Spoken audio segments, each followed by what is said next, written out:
Look, stop the music. I just wanted to jump right into it. This is a special occasion. Listen, it's another episode of What's the Word Wednesdays, ladies and gentlemen, where we do our very best to try to motivate you, encourage you, inspire you, lift you up, and give you some practical everyday nuggets that you can use for your business. What's up, y'all? We Yeah. live. We live. Hello. We Hey, live. hey. Some more people to jump on, but I want to introduce myself, and I'm gonna let the ladies introduce themselves. I am Eric Clifton, one of the directors with this amazing opportunity, and you guys let the ladies introduce themselves next. Go ahead. I am LaCheryl. I am out of Bronx, New York City. Bronx in the house. Boogie down. I'm Mia Wood, originally from Washington, D.C. and Bowie, Maryland. Oh, Bowie's in the house. And at the bottom of my screen, I don't know if it's the bottom of the top of your screen, but go ahead and introduce yourself, sir. It is me, the one and only Daryl Two Jackets Jenkins in the building. Two Jackets. Come on, man. I gotta tell you, go next. You know. This is Roger the Dodger Lillard, director here, originally from Pittsburgh, Pennsylvania, Black and Yellow Town City, and I now reside in Baltimore, y'all, in BMO. Yeah, so you're officially a Baltimore Bama. That's cool. That's cool. Ladies and gentlemen, go ahead and tell your business partners to go ahead and jump on this live What's the Word Wednesday. I know some of you guys will be catching the replay, but if you can hear it live and in person, you ain't catching it after the fact. You want to hear these nuggets that Mia and LaCheryl are going to be dropping on you guys very, very soon. We're going to be talking about, obviously, just getting it done. And clearly, because they are both our two newest one-star directors. Let's give them applause for that. The truest new one-star director watching right now. You can give them some shout-outs, some love in the chat, some hearts or the virtual hand wave, whatever you do. Let's give them some love. They both knocked out one-star director. Ladies and gentlemen, we call the title of this thing Getting It Done. They got it done. In order to get it done, I promise you, they were hit with life's challenges and whatever else, just like everybody else. But I believe they dug deep. Would you agree, Mia? Did you dig deep? I had to dig deep, absolutely. LaCheryl, did you have to dig deep to get it done? Sure did. Now, what we're going to do, we're going to play really quickly a video illustration of digging deep, right? And you guys can take some notes. Anything that jumps off the screen to you that you want to expound on once we play this little video, feel free to do that. So we're going to play this video on digging deeper. And I want you guys to get this. Well, you're going to get it. Let the video do the talking. Only you know if you've really given your all. Not just great effort until things went wrong. Not just working hard for a year before things got hard.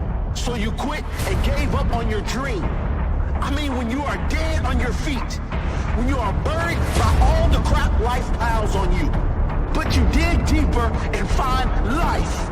You dig deep in your soul and discover you got more. Dig deeper. Find the hidden hunger and try. This is not a time to quit. This is not a time to stop. Dig deeper. You got to live your fullest potential. Reach your inner beast, wake it up and make it arise. Dig deeper. How many times have you tried? It doesn't matter if there's thousands and more to the count. Dig deeper. I see more fight that is left in you, so get into the ring and become what you've been destined to. The soul is from the time we call the time of champions. They are forged by the fires of their ambience. And you are one, but what separates you from the rest is you're the best, the strongest out of all the fiercest candidates. But every champion is fighting battles with himself. They are what makes him worthy of the power he has held. He's fighting battles by connecting with his inner self. To find life, you gotta dig deep within yourself. You want success? You gotta dig deeper. You want to be the best? You gotta dig deeper. Don't settle for mediocrity. You gotta dig deeper. You were born as a king, so die as a leader. Use your mind, the greatest weapon you will ever wield. Use your heart, forge your bullets, it's your greatest shield. Use your soul, it's impenetrable by the steel to become the greatest of all time.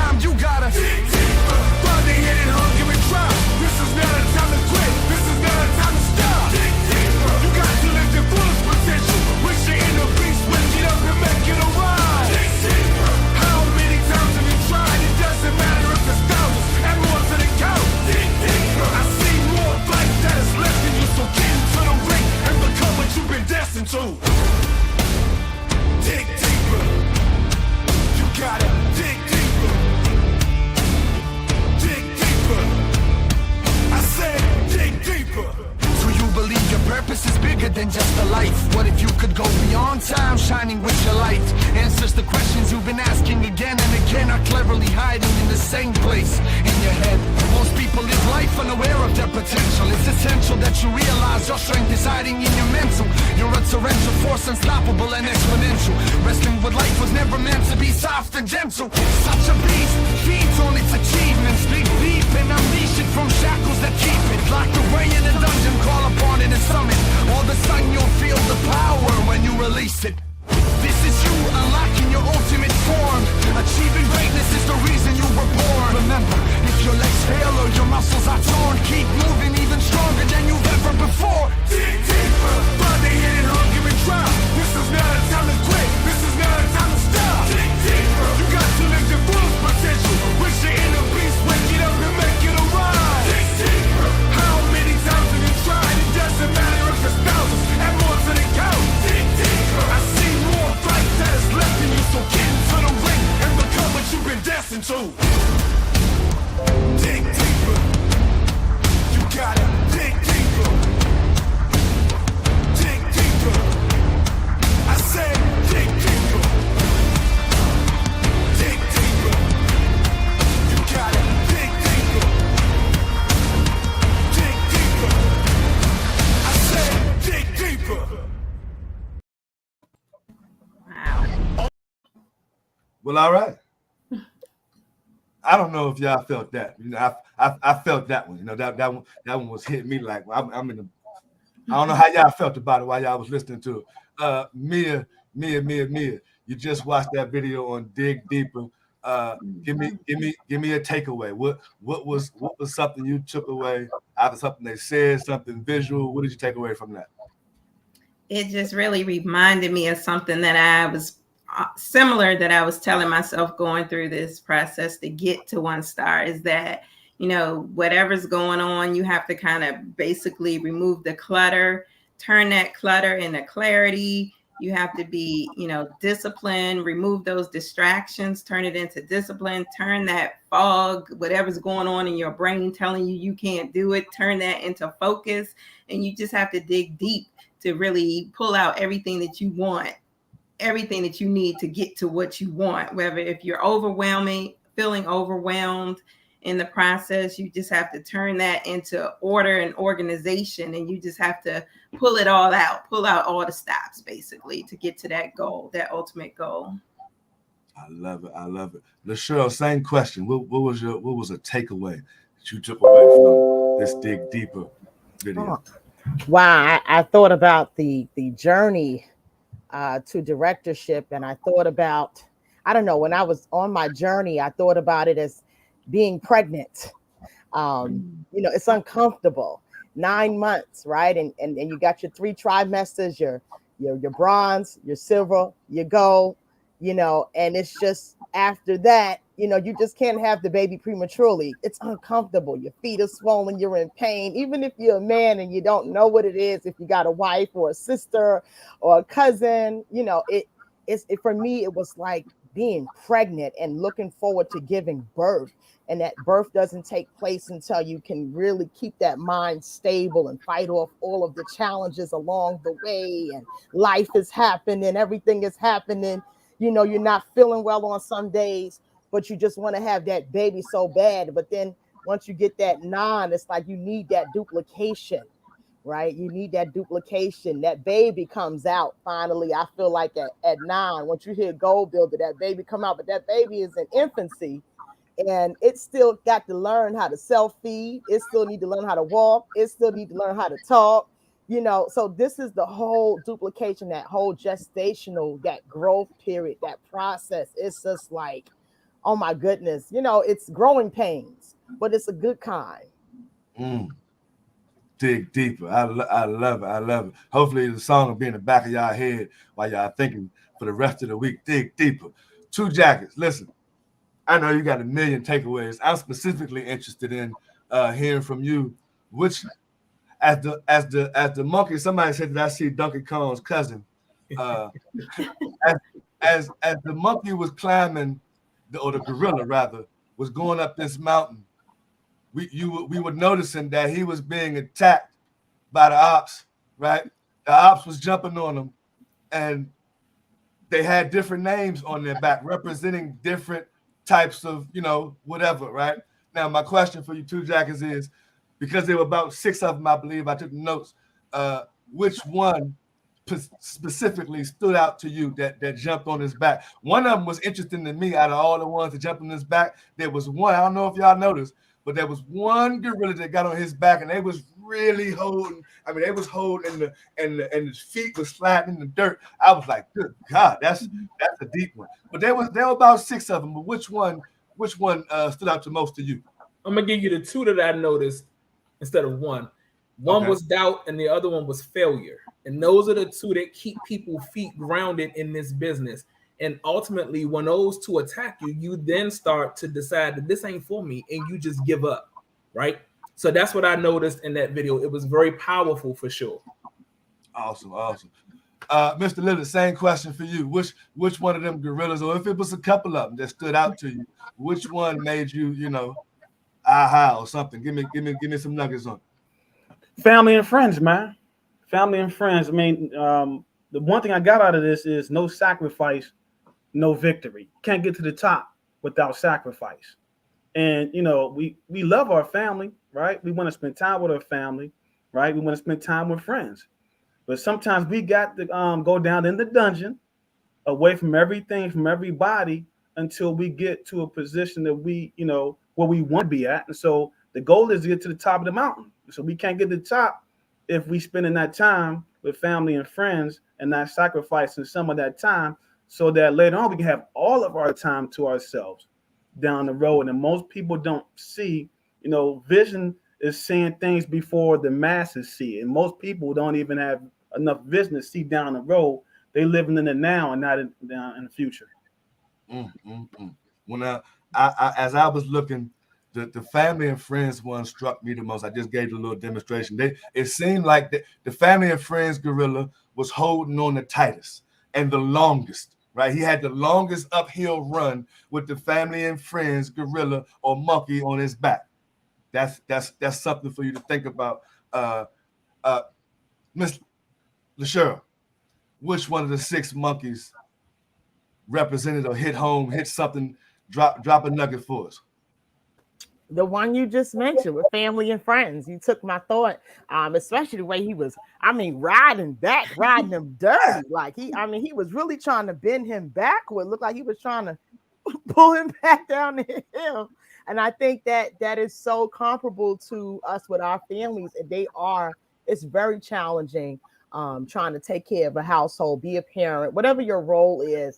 It is so extremely difficult. And like Roger Lillard said, like, you want to spend time with your family. Like, these are the things that you want to do, but you got to help your children, your family to understand it. You're doing this for them, and so you help them to encourage you, and they start riding with you instead of pulling you back. I had to go talk to my little girl before I even got on this call. I said, let me tell you something. If I got to come in that room, you know what I'm trying to do. You want to go to Disney World? She wants to go to Disney, and she has to understand. That's right. And she's 7 years old, and she's old enough to understand. So you have to talk to them and explain to them the sacrifice that you're making and what it's really for, what it's going to mean for the family. Mia, which one of them gorillas stood out to you the most? The same. I hate to say it, but the same exact one. Because it's family and friends that you realize that you have to sometimes put aside, and like Roger said, you have to sacrifice time sometimes, and that's with your loved ones. But you also have to realize and keep telling yourself that the purpose of this entire run or this entire drive to get to that particular goal is to be able to ultimately help the family that you have. For the most part, I know that's my why, is really because I have aging parents, and because I want to be able to, assist them or just do for them if a need arises. And so that's the one that I kind of felt tugged by along this road as well, because again, you want to spend time with them, but then you're like, oh, I really need to get over here, and I really need to make these phone calls, and I really need to, do a Zoom or a travel party. And then you always hearing, you're always on that computer. You know, well, it's more to life than just being on that computer. Well, what is more to life than getting that, hitting that ultimate goal and that extra supplemental income that you're going after, so that you can also help them too if needed. Gangster. Listen. There was something else you probably noticed it, or maybe not. I'm gonna point it out to you. You might have an aha moment. In the beginning, throughout the whole video, if you noticed, he had a book in his hand. The gorilla had a book in his hand, and on it said dreams. He had them things written down in the book, right? I would venture to believe that his why was in that book, Mr. Lillard. His dreams and other things was in that book. And no matter what was jumping on his back, he didn't let go of the book. Mm-hmm. He made it to the top and got to the thing where it said goals like accomplished. He still had the book. And then he let look across the thing and said bigger goals, I think it said. Talk about your why. What maybe you had written down that you had to hold on to, like he clutched on to it while he was fighting and clearly didn't lose sight of the two things, the goal up front of him and the things he had written down in this book. So LaSharyl, go ahead and talk about real quick the importance of having those two things consistently either connected to you or in front of you. Yes, from my personal experience, it wasn't until I actually wrote things down that they actually came to fruition. And I know that, I don't know if a lot of you know, but most of my goals were hit strategically in May. I strategically wrote my dates down. I was sitting in Blackout Saturday, Donald Bradley, Natalie Graham, they were up here in New York, April 23rd. And I already had on my list May 31st, 1 star. And it was at that meeting, I wrote it down again because it just something came over me. I, looked at it and it's in my little notepad, and I happened to take it with me to take more notes at that Super Saturday, that Blackout Saturday rather. And sure enough, I walked up to Donald Bradley. Something came over me. I wrote it down again, and I walked up to him and I introduced myself. Dow Jenkins smiled, but he know.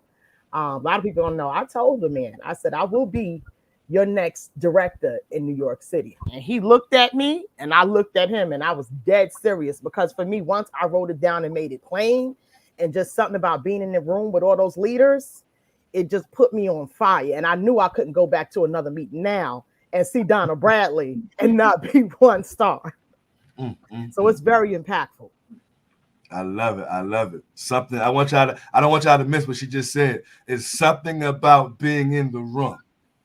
It's something about being in the environment. That was a nugget that I probably went over some of you all's head that's missing out on those weekly meetings local to your area that won't drive 30, 40 minutes to come get to a meeting. We got people who left. We got people who lived in Maryland and drove to that New York meeting that you was into. There's something about the environment. Mia, go ahead and you can answer the same question she was talking about as it pertains to having that vision and goal written down and moving forward. Great minds think alike, of course. And, those people that are ready to hit their goals, they do write it down. As I mentioned when I was on the game plan call, is that I had also written down, my particular goal in January. I stated that, 1, I deserve it and I'm worthy, and nothing's going to stop me from accomplishing 1 star by June 30th. Now, the fact that I had already a trip planned, the wellness trip group trip that I had planned also in June, that wasn't even, a factor initially. But when I realized, my trip is on the 24th, I need to get this done before the 24th and don't even wait until the 30th. But I had that written down and I kept it right here on my desk because, I looked at it all the time, and subconsciously that does something for you. You are able to manifest things when you write it down, and when you, put those goals on paper and you see it often, then it gives you that drive and you realize, okay, where am I? You reevaluate and you review to see where you are, as you're moving along and what date you're at. Okay, well, I had this on here for the 30th. it's already April. What am I doing to make sure that I'm going to get there by that due date or that goal that I set? And in order to do that, you do have to be in the room. You have to be consistently working your business. You have to consistently be plugged in to everything that's going on, no matter what comes up. Life happens to everybody, as we all know. We all went through some things during the pandemic. We all may have lost loved ones. I know I did, and we also, my household, we even had surgery, and so even though you may have to slow down at some point in time, you realize that you still have to stay plugged in no matter what, and you're going to bounce back, when the time comes and you're able to do that. Just make sure you keep those goals in front of you, because that's what's going to drive you to bounce back. I love it. So listen, we're gonna transition into now getting deeper into you ladies' brain. We're about to pick your brain real quick, because ultimately we're celebrating you guys for hitting 1 star, right? Again, hats off to you guys, even though my hat's still on. Hats off to you guys for hitting 1 star directorship. It's not, we don't, that's not just a light feat. You guys did that thing. You got it done. You dug deep. So now the 3 of us, we're going to ask you some questions basically about, your journey, sacrifices, whatever. They all got some questions people want to know. And most importantly, when you're asking these questions, keep in mind that person that wants to get there, that's stuck in front of that wall. I want you to be not answering the questions to us, but answer the questions as if you're talking directly to the little timid person, or the person that's just not sure, or the person that then been DIT for 80 years, or the person that just joined but don't know. I mean, there's a whole bunch of, speak to those people. 2 Jackets, go ahead and ask either one of the ladies the first round of questions. Absolutely. So I'm going to go ahead and transition straight from that video, because they both focused a lot on the family and friends aspect. But we all know, because we all kind of crossed the burning sands to directorship, what that is like working with an organization of individuals, the people that you identify as your runners, who may have the doubt and the failure in their mindset, and you having to be encouraging to them. What did that work look like for you guys through your process? And we can start with Mia. Okay. Thank you for the question, Mr. 2 Jackets.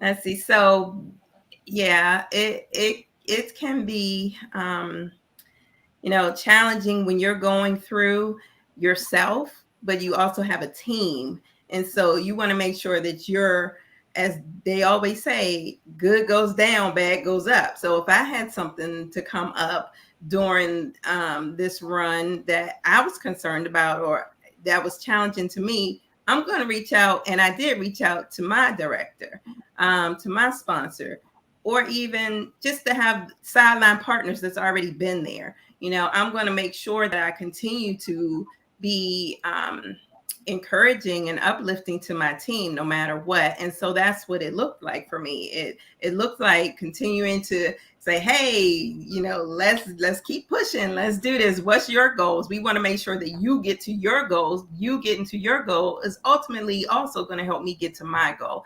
But I just wanted to make sure that they understood and they knew that I'm still going to be encouraging to them, because it's not just about me. It really is a team effort. And I wanted to make sure that they felt that I was, not just running this race for me. I also wanted them to be successful in whatever their goal was that they were trying to reach.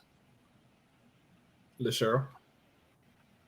Yes, I so agree with Mia in that, it's important that you support the members of your team. We need to support each other. It's like kind of like holding hands and we're in one happy little circle. If one person is affected, we're all affected in some way, because we're one cohesive unit. And so it's so important to plug in with your people. So I would do daily check-ins with my people, just to see how they're doing. And if I knew that someone had something extenuating going on, I actually did that today. I had to call someone who hasn't been responsive just to make sure that they're okay. And come to find out they're going through some significant challenges right now. When you're looking for behavior that's outside of the norm, like Mia said, it's not all about you. You know, you're looking at the well-being of your team as a whole, you know, and together we all win. So that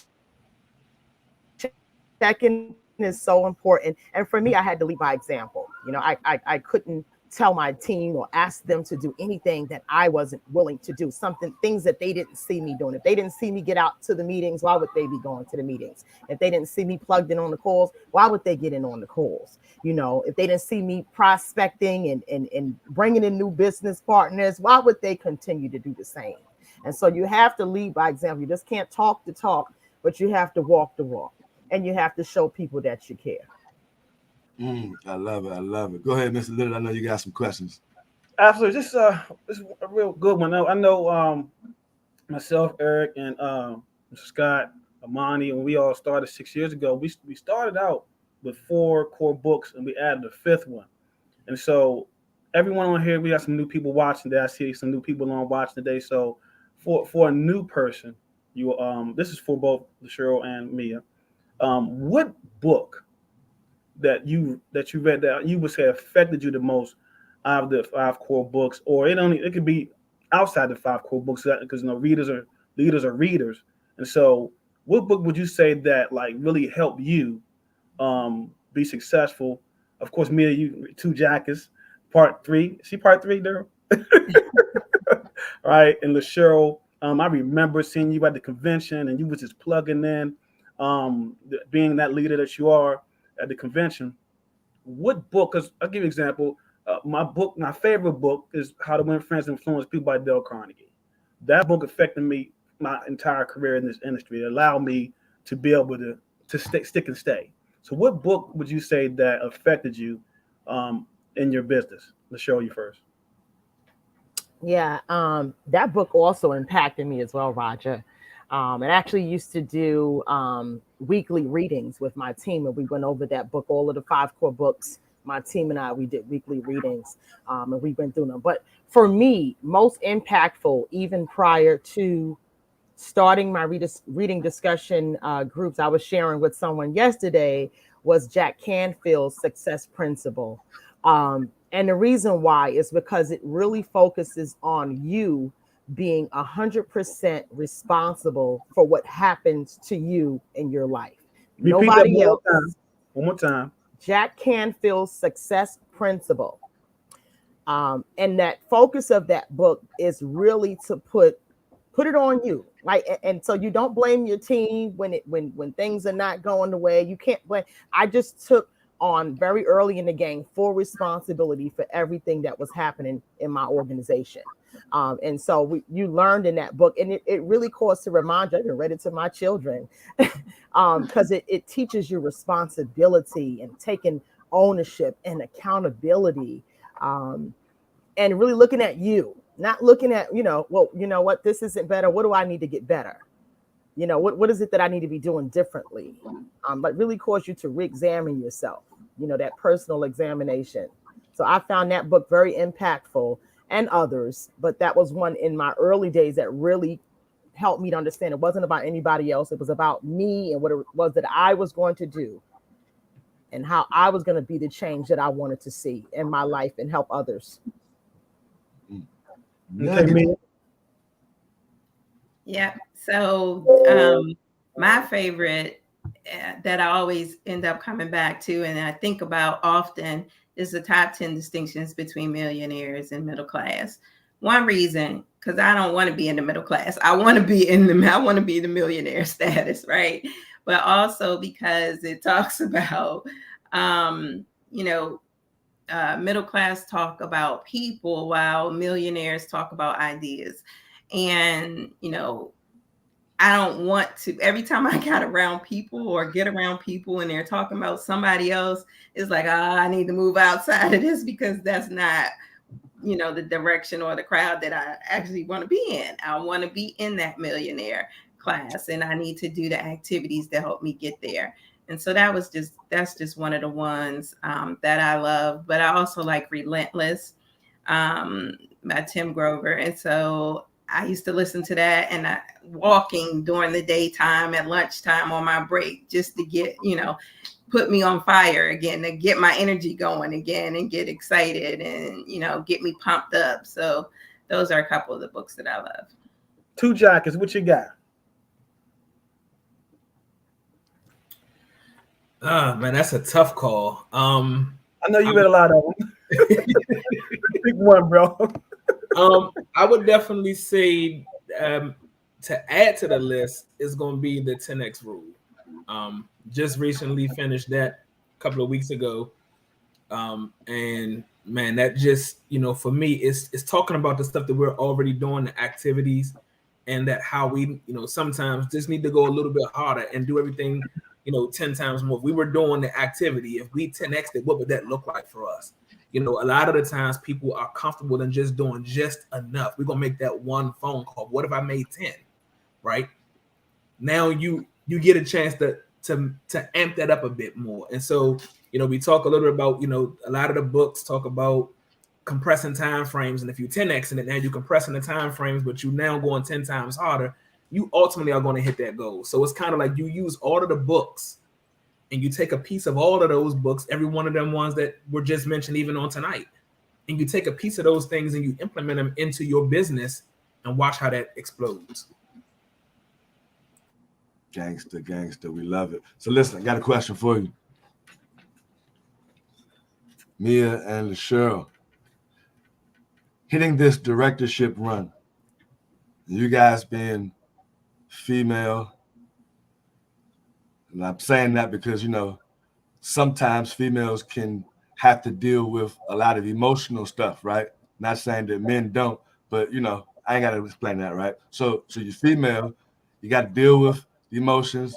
You got to deal with the stuff that's going on in life. I want you guys to speak to, and if you care to share candidly, whatever the individual challenge was, but speak to the challenges that you may have been faced with. I'm talking about life challenges, like your kids are diabetic, or the bus don't run in your school neighborhood, and so you got to take 3 hours in commute time, or whatever the dramatic thing was, because it's usually always something, right? What's the something that for anybody else, and obviously not you two, what's the something that was the challenge that could be an excuse? That's what I'm trying to get to for anybody else. Like if anybody else had to deal with doctor's appointments and surgeries and blah, blah, blah else, Mia, it would have been an excuse and they wouldn't have been 1 star. So talk to the challenges that you had to continue to overcome through your run. Go ahead, Mia, you first. Yeah. So as I mentioned before, one of the challenges was my grandmother passing away. And that happened 2 days before my birthday in December of 2020. And of course, during the pandemic, my grandmother had fallen earlier in the year. And so she had always lived by herself. But when she fell, she had to, she went to the hospital, and then we had to put her in a nursing home. One, she's already out of state. She is in Alabama. Was in Alabama. I'm in Maryland. And, I have family down there. But when the pandemic started, we could not go into the nursing home. So when I went down there, even during the pandemic, I traveled down there because that's just how important she was to me. When I went there, we had to see her through a big old window. So we couldn't go inside because of COVID. And, that made it hard, but we were getting through. So that was like in the summer, maybe like in June. And her birthday was in September. She lived a long life. She turned 97. And so I would always travel down there on her birthday. And in September for her birthday, once again, we had to see her through a big old picture window because we couldn't go in because of COVID. Well, when my grandmother was diagnosed with COVID in December, we're like, what is going on? We can't come in because of COVID. So obviously it's somebody that works there that brought COVID into the nursing home, right?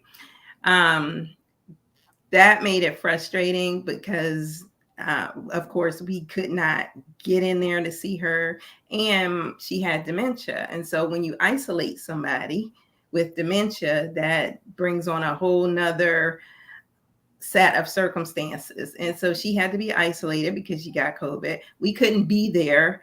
Once again, we couldn't go in there until she was on her deathbed, so that was very challenging.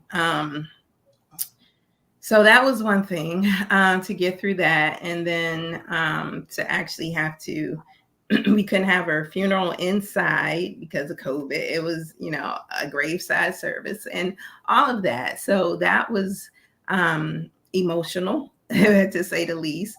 And then, the following year, 2021, in April, I was blessed to be able to donate a kidney so that my husband could get a kidney.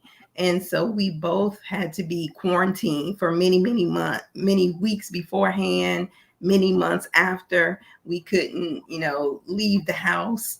Luckily, we have a amazing village that, they would drop food off at the door and water and whatever we needed. So that was a challenging time because we had to heal from that at the same time, the same day we had surgery. It was a blessing for sure. And we're both doing very, very well, extremely well. And so we're grateful for that. But those are some of the things that came up that I just had to push my business, not push it back, but I had to put it on hold.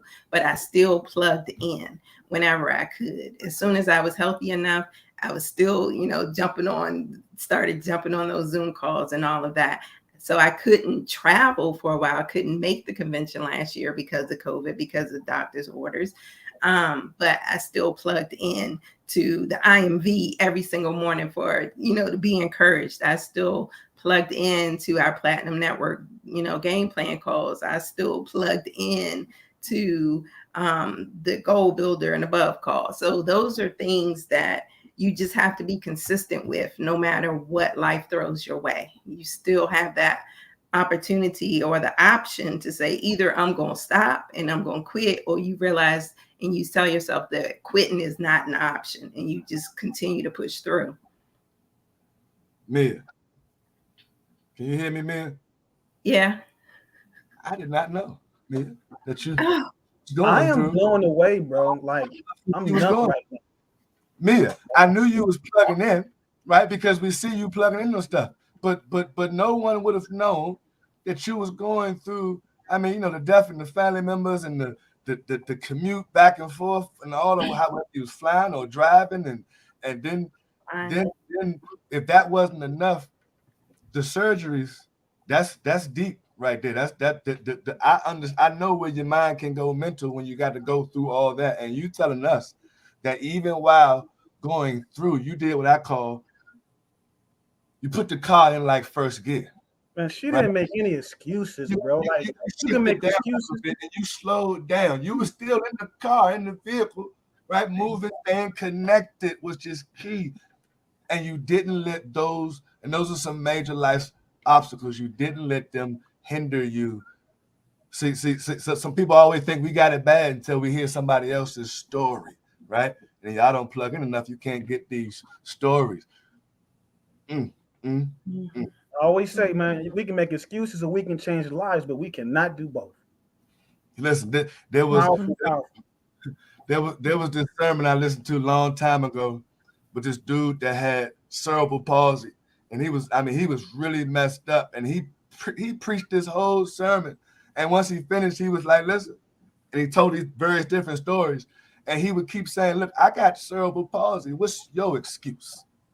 He just kept saying, I'm like, good God, this dude did this, that, and the third.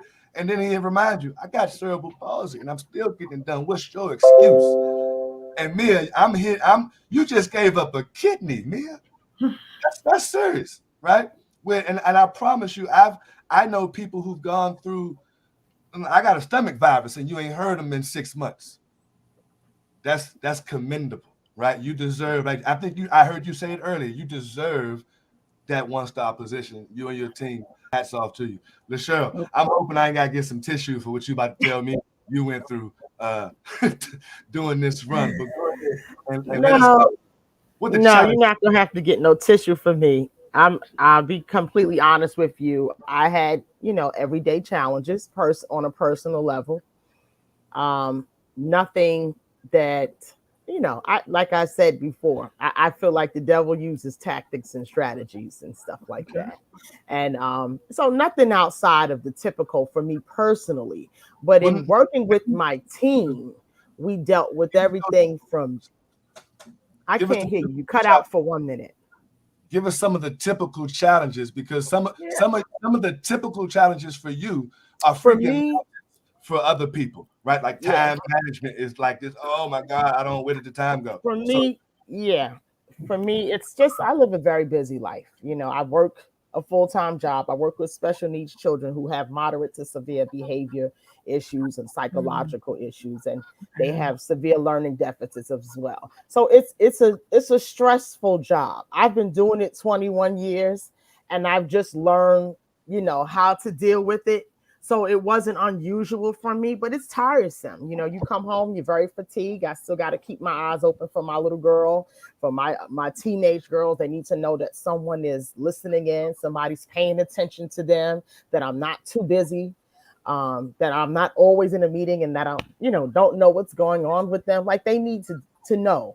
My husband works different hours, so when I come in, he's leaving out the door, and when I come in, it's just we don't see each other. We're passing the night, so I don't see my husband. But that's my life. That's my life, and for me, I don't get emotional about it because getting emotional doesn't pay the bills. So I can't get emotional about it because for me, then I'll be at a standstill, and then the self-sabotage and ideas and thoughts start coming, and the negativity starts to come. So as long as I've got breath in my body, God opens up my eyes, I can move, I can breathe. I have nothing to complain about. What my whole entire team was going through deaths of fathers, mothers, sickness. I got COVID myself. I mean, it was a lot going on, but we kept going. Getting emotional about it, it really doesn't help.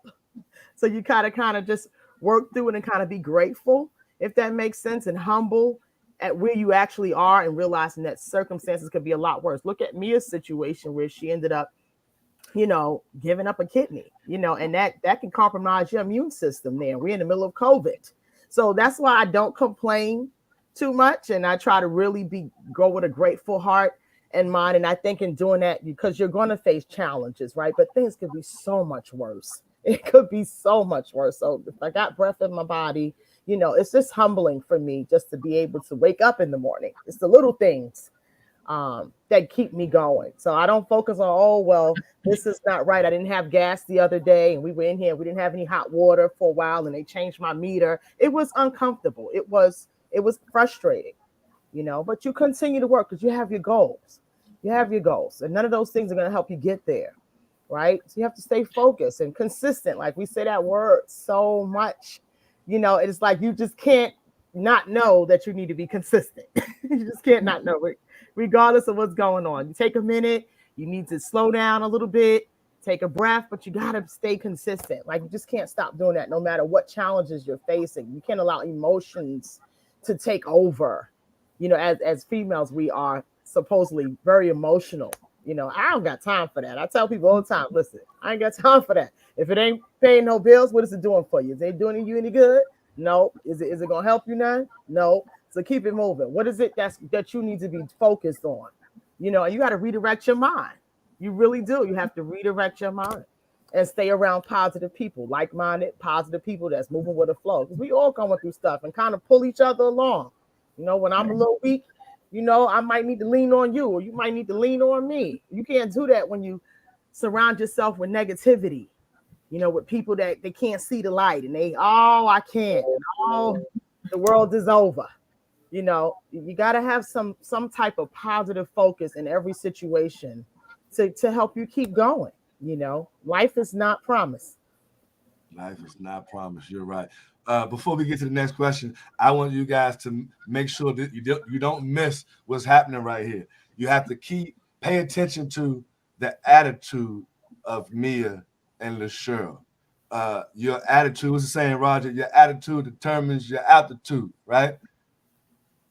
Their attitude that these ladies are sharing with you guys, or that they're exhibiting, right, is the type of attitude you have to win, regardless.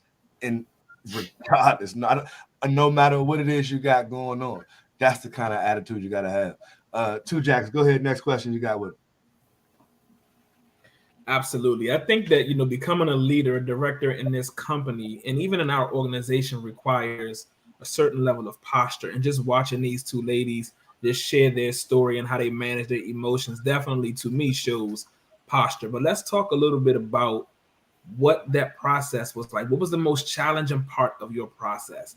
I remember hearing probably 5 years ago, Goal Builder is what we do. Directorship is what you do with your team. And sometimes it becomes a challenge because you ready to go, and you looking around and everybody don't got the same energy as you. And you like, well, where the heck is everybody at? We trying to get it done. Talk to the people, because a lot of them want to get to directorship and they think that, it's a simple ride. It's so worth it, but it definitely is work. So let's talk about that a bit. And we're going to start with Mia. Yes. So you said it. It's, sometimes, well, first of all, when you're trying to get to hit that ultimate goal, then that's your priority.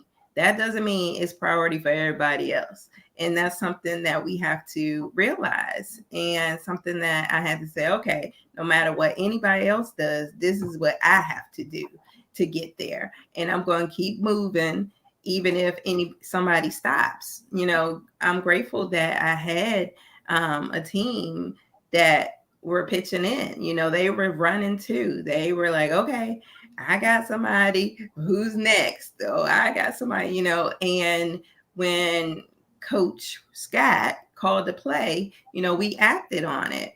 But there were some days I was like, oh my gosh, I think I might be the only one that's doing this right now. Let me just, make sure I can go through this pipeline again, just in case nobody else can, assist today. Let me just make sure I'm continuing to do what I need to do, and dig deep and find some more people. And that's essentially what happened. And so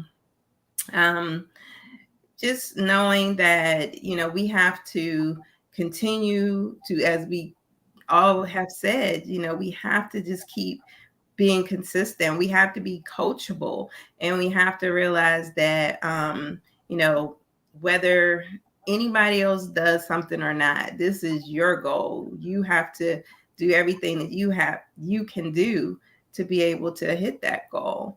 And so, just stay focused. That was one of the things that I mentioned before. Sometimes I wake up like, oh my gosh, where are we now? Oh Lord, we done went backwards, and that you get all foggy in the head, and it's like, well, maybe I'm not going to reach that goal, or maybe, maybe I can push it back. It's like, no, I got to keep going right now, because this is the deadline I set, and this is something that I am going to accomplish no matter what. So definitely keep pushing. I had to keep pushing and follow the plays that was being called. All right, LaCheryl, on you. Well, one thing I can say is, one thing we know about fire is when it's hot, everybody all around it can feel it. When you on fire, people around you feel that heat, so you got to keep running. You got to keep burning with your desire, with your fire, tell the other people catch on, because when they realize their why, help them remember their why when they see your fire, and they too get on fire and they want to run with you. Because it's contagious. You can't be around fire and not feel it, and those people that is supposed to be there and get there with you, they're going to be there. The right people will be there. I so believe that. You ain't going to have to look for them. They're going to identify themselves. But you have to keep being the example. Nothing, you can't expect anybody to do, again, what you're not willing to do. They don't see you doing it. Why should they do it? If they know their why, listen, I ask my people, are you coachable? Will you allow me to coach you? Are you coachable? Because then that means that they're giving me permission to aid and assist and support them in meeting their goals. And so they realize it's not only about me, But I let my team know, listen, we're not doing this for me. Like, this is for us. You know, if I win, we all winning. I don't feel satisfied if my people are not winning. And I think when you are genuine in heart and your team feel that genuineness within you, like I said, the right people will run with you. It's not going to be everybody, but people get a good sense for if you real about it and if you do care. And if they ready and it's their time, it's on. You know, I don't care if you got two, if you got one right now, you got one and you get another one and you build on that next core member. It's important to identify who your core is and looking at, you know, are they demonstrating the 14 pillars? That's what I was looking for when I was looking for my core, you know, and go through those pillars. And then when you do identify them, let them know, share with them why you selected them to be your core. You know, help them to understand the qualities that they have and the characteristics as to why you picked them. And so that gives them a whole different sense of self. If they didn't see it in themselves, maybe they can start to believe it and see it too. And you guys start moving together. You know, it's not going to be everybody. And that's okay. And that's something transparently that I'm working on, you know, wanting more for people than they want for themselves. You know, you can't help everybody, you know, and you want, I want, and I know we all want to see everyone win naturally, you know, but, you know, you have to keep that in mind. You know, it's not going to be everyone. We want it to be, and it's I don't know, it's disappointing sometimes.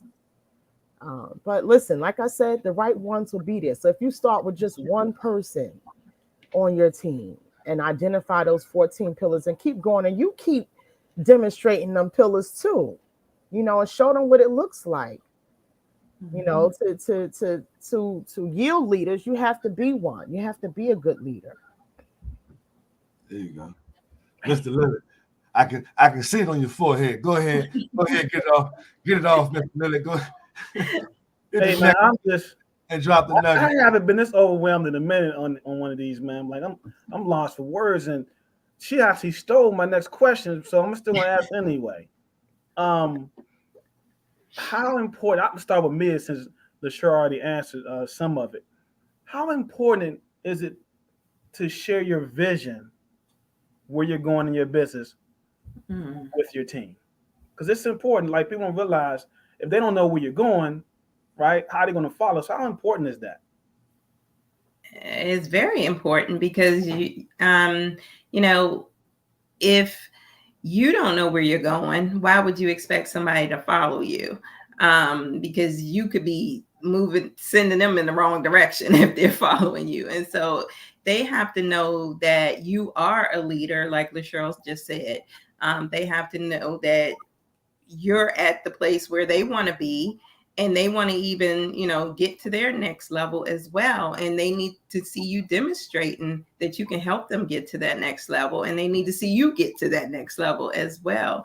So for them to really, you know, trust you and really follow you, then you have to be able to share, you know, this is my goal, and then have that conversation with them about, you know, what their goals are. So again, we work together as a team. You know, as she said, you win, we all win. I win, you win. So it's not just about one person. If you really have, really want to be a leader, then you have to let them know your ultimate goals and, you know, what your vision is for yourself, for your business, for your family, your friends, or whomever, and for your team, and get that buy-in from them as well.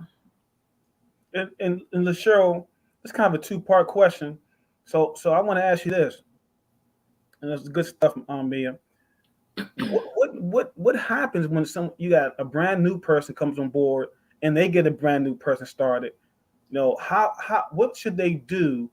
What would you recommend they do as far as helping them with their vision? Like, what should they do? Who should they follow? So your question is, if an individual bring in a new business partner? They're both new, brand new people. Both of them are new. Well, they have to follow. Someone that gets started next month. Yeah, they have to follow the seasoned leadership that's in place. Yeah. You know, whoever that director is, that seasoned individual that can really, support them and provide them with the direction and guidance that they're going to need to continue that. Because once you bring in that partner, like that's a flow right there, and you want to really hone in on that. So you need that right leadership to help that person to continue on that flow, to go on and move, come on in the bronze. Okay, you got one, let's get two, get one more, that's bronze. Yeah, so it's that seasoned leadership that they're going to need to be exposed to in order to help them to continue. So look, Mr. Lillard. He cut out a minute. I didn't hear you. Can you hear us? Yeah. You froze up? Roger, John, always I'm here. No, I'm here. I'm Yeah. here. Can y'all hear me? I ain't going nowhere. So listen.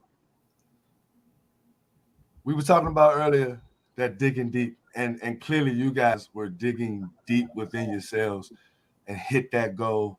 I'm visualizing again, and from the video, the gorilla climbing the mountain, being attacked by all of those various different adversaries. And in closing, I want you guys to speak on one of, because I believe there was 6 gorillas that jumped out there. So I'm gonna give you one of the names that they had on their back, and then you can speak to the people in closing on that particular gorilla, right? So Mia, I want you to talk about the doubt gorilla. Yeah. Right? Okay. LaShera, I want you to talk about the haters gorilla, because there was a haters gorilla. Right? Roger, there was a gorilla that was called society. Yeah, I figure I'd get that one to you, right? and look, 2 Jackets, talk about that gorilla fear. So in closing, Mia, we're gonna go with you. The gorilla doubt. Okay, so that doubt gorilla is real because, as I mentioned before, you can go through some challenges and you can have a setback and you can think, well, maybe I'm not really cut out to be a director, or maybe it's just not my time yet, or maybe I need to focus on something else and then come back to this. And we have to realize at that moment that it really is a stronghold that you have to release, because knowing that, first of all, this opportunity is a blessing to all of us and to anybody that wants to really take part in it, and so if we know that it's a blessing, we can't let anything or anyone hinder us from getting to to really maximizing the opportunity. And if maximizing it is to become a 1-star director at this point in time first, before you go to the next one to become a 2-star, 3-star, and all of that, then you really just have to just really start having those motivational moments for yourself, whether it's listening to something motivational in the morning, whether it's reading, something that you have that says, I am worthy, and reminding yourself that you deserve it. And then also, we have amazing leadership. I can't leave without saying that. We have amazing leadership. And if our leaders have done it, if they're guiding us and we're following them, then we know without a doubt that we can do it too. And that's basically, the ultimate, my closing remarks, other than, I'm grateful for the team who also helped me get to this level. We appreciate you, Mia. LaShera, which one we gave you that? We gave you the haters. Man, why y'all gave me the haters? Listen, that's one thing about me. I could care less. See that, and I'm the right person to give it to. I think it was because you're from New York, and I know I could care less about y'all love hater. My mom used to say, "You can't beat them, join them." And, you got no time to be worrying about nobody here. I wouldn't know if you hating or not, because I'm so busy moving and grooving. I don't have time to look around, to think around, the time to entertain it. you know, that I think, how do you even know somebody's hating unless you trying to pay attention to it? You know what I'm saying? Like if you focus and you got that bridle on your eye and it's just, you just straight focus, how would you even know? Unless they on your back, literally, like, you know, like your family is, you live with them. If you ain't got to lay in the bed with them, if they not your husband, now if they're your husband and if they're your wife, from that perspective, that could be a challenge. And I know some people that have, you know, partners who are not very supportive. And I don't know if I would call him a hater, but it does present a challenge because sometimes, especially if you're a female, the man, if you start making some money, he might feel like, well, wait a minute now, because, you know, he wants to be the man of the house. And here you are making money. And I don't want to say he's hating, but, you know, it's somewhere along those lines. It's creating some conflict there. Like, wait a minute, I'm supposed to be the breadwinner, you know? So that can be a challenge. So you have to, like my husband, you know, he's a part of the business. Even though he's not in the business, he's a part of the business. And I appreciate him. And I let him know that I appreciate him. You know, he even offered to set up my lighting for me today. I let him know, like, you know what, I'm doing this to help you retire from your job too. Like, I'm gonna retire you before I retire, because I want him to understand that I'm not trying to outdo, you know, because that can, where the hater could come from at home. That's what my hater, you know, if it would come, it would probably come in the house, because I don't pay attention to people outside. I'm so busy with my bridle on focus. I don't got time for it. Who has time for that? So, you know, you have to appreciate your loved ones that are supporting you and while you're in this business, because it is challenging, you know, and they might be a little intimidated, not, you know, intentionally, but naturally men like to take the lead, you know, female, and here you are making some money now, making more money than me. Wait a minute. That can be challenging, but you got to show your appreciation to people, I think, especially people that you love, and let them know you're not doing this to outdo them, but you're doing this to help our whole family situation, you know, change our lifestyle. Awesome. Two Jackets. I think I gave you fear. I'm about to call an audible real quick. Two Jackets. We call you Two Jackets because clearly you've overcome a lot of obstacles. And early on, and you got them two jackets, and I was like, man, I got two jackets, right? So I want to give you a different gorilla. Talk about the gorilla of failure, because you had to get through, you know, all of whatever it is you got through with, irregardless of failing to get there. So speak about that gorilla real quick. Well, because I got both of those jackets at the same damn time, right? Same. I don't know what failure looks like. You know, people are afraid to fail, which is why, again, they stay in that same space. I think for me, when you look at the goal at hand and you look at where you're trying to get to, that propels you to move, right? You don't have no room to be thinking about, well, what if I fail? Well, what if you succeed, right? What if you knock this thing out of the park? What if you go way beyond one star? And I always share this story. That very first Planet Marketing convention we went to in Las Vegas, and I walked into that room and saw the chairman's council on that screen, and I said, I would love to be a one-star director, but then I would never have a team of 100 people. Now I got well over 300 people, right? And it wasn't that I was afraid of failing. It was just that I didn't think that, in my mind, possibly doubt, not necessarily fear, maybe the fear of the unknown, right? So I always talk about fear, people not knowing, they fear what they don't understand. So that's why I said a lot of people don't even build, which then causes the failure, because it's like, well, look, I ain't trying to fail. And most people, if I can be honest, they are afraid to fail. That's why they won't do it. That's why they don't build. That's why they don't want to make themselves look like a fool by failing, and everybody else around is watching them. So they just be like, look, opposed to me failing, I'm just not going to do anything. I'm going to just clap from the side, you know, for everybody else, which is not fair, right? Because we want to see everybody win. So I think that, to me, would approach the whole failure piece. I think that if people understood that you're responsible for your own success and your failures, it's not your sponsor's responsibility. It's not, you know, no directors. And I think that we have cultivated such an environment that we want to see everybody win, and nobody should fail. But you only failing if you're doing yourself a disservice by not staying plugged in, by not following the coaching, by not attempting to try to move forward. That will cause you to fail. Deep. So you kind of actually touched on fear and failure simultaneously a little bit. Mr. Lillard, we gave you society, right? And obviously when we think of society, that's really more along the lines of those what's the word where people need in business. We talk about social proof, right? Trying to get we would love to have our influence be able to spread out through the society and the people that we're trying to give the social proof to. And then sometimes, because we're so thoughtful of what society and those people are thinking, we fall into those other categories. So go ahead and speak on the society and the social issues that people face when trying to build a network marketing business, Mr. Lillard. You gave me enough time to think about it. So you were just talking now, but I had to keep it in my head when I'm talking. So I'm gonna spit it out. But had a conversation with Mr. Scott the other night, and this came to my mind.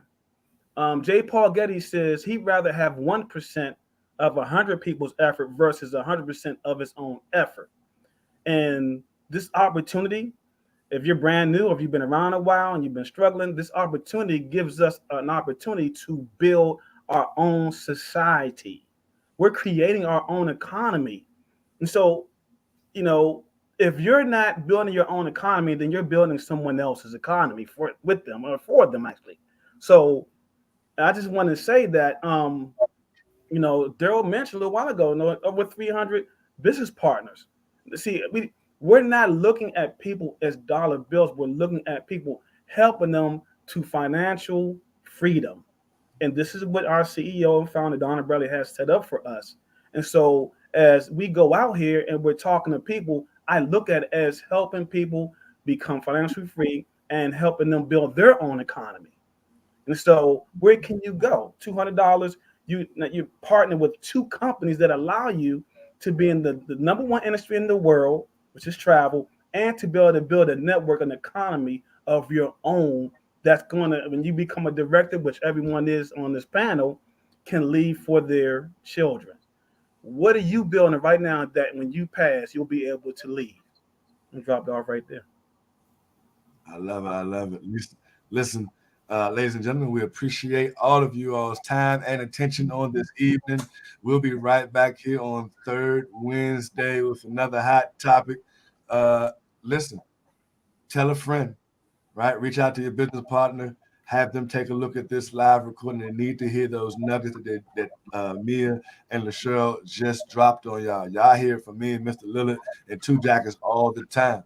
And it's interesting that Mia and LaShirl said the same thing that we be saying, just in a different way, right? Matter of fact, they put some stank on it, because some of them stories that we had heard, and then some of the mindset that LaShirl hit with it. I mean, that's why I gave LaShirl the one I gave her, because I promise you that the attitude, the type of attitude that you gotta have to build a business. You heard that on this evening, ladies and gentlemen. I always say that being in business is 90% mental and 10% everything else. And these two ladies are overcomers because they was one-star directors mentally first. And they walked it out on up that hill, knocking the monkeys off their back. They knocked the monkey of doubt off. They knocked that societal monkey off, the family and friends monkey, the failure monkey, the hater monkey, and the fear monkey. Get the monkeys off your back, ladies and gentlemen. That's the only way you get to the top of this mountain, is free of the monkeys on your back. Some of y'all. Hey, hashtag get the monkeys off your back. This time say hashtag monkeys off your back. I don't care. Hashtag get the monkeys off your back, right? And there's 6 of them. Somebody could come up with 7, but there's 6 of them right now. And then was some, if you paid attention, ladies and gentlemen, then was some big monkeys. They weren't little monkeys. They was big monkeys. And as LaShirl said in closing, something else was interesting. The gorilla didn't waste a lot of time fighting them monkeys. Did you notice that? He didn't disperse a whole bunch of energy taking time to fight them monkeys. He just continued to press on, and the monkeys, some kind of way, or gorillas, fell off his back because he continued to press. I'm an action guy. I was waiting for him to turn around and get the wrecking. But now you sidetrack 30 minutes fighting one of the monkeys, getting injured and scarred up, making it harder for you to get up that mountain. That's deep. Get the monkeys off our back, ladies and gentlemen. We done. We appreciate your time. As always, we'll be right back here on next third Wednesday. You guys be blessed. Peace, love, and hair grease to you all. Good night, everyone. Good night. And